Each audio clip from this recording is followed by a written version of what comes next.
Dalam cerita The Odyssey, satu scene ni korang akan faham kenapa Allah suruh kita jauh daripada zina. Bukan buat zina. Kan dekat satu kapal tu, kapten dia cakap korang jangan pergi dekat pulau tu. Kalau korang pergi, korang akan mati. Jadi satu scene pun tak ada masalah untuk beri kita pengajaran. Jadi kru-kru dia memberontak sebab diorang ni terlampau lapar dekat kapal tu, makanan dah habis, stok dah habis. Diorang nak pergi kat pulau tu untuk makanan. Jadi Odysseus dia tahu kalau diorang pergi kat pulau tu ada lembu, diorang akan sembelih makan. Kru dia cakap, tak apa kapten, kita tak payah makan lembu, kita makan buah-buahan, kita makan benda selain pada lembu.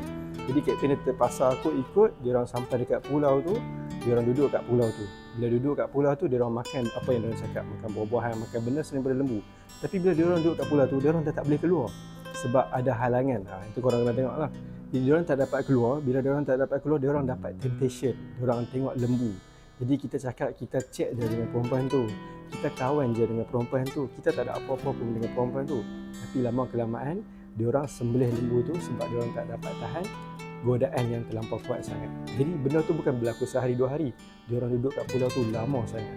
Jadi sama juga dengan diri kita, godaan tu kita tak boleh nak lawan sebenarnya. Sebab itulah Allah SWT perintah kita jauhi daripada zina.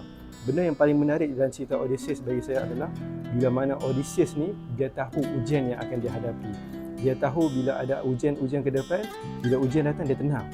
Beza dengan kru dia, bila ujian datang semua gelabah takut.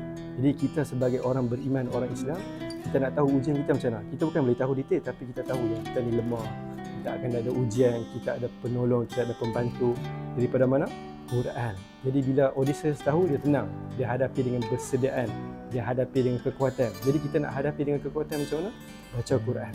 Baca Quran, faham dan amal. Itulah kekuatan kita. Bila kita dah tahu, kita tak gelabah, kita tak takut, kita tenang dan kita yakin kepada Allah SWT.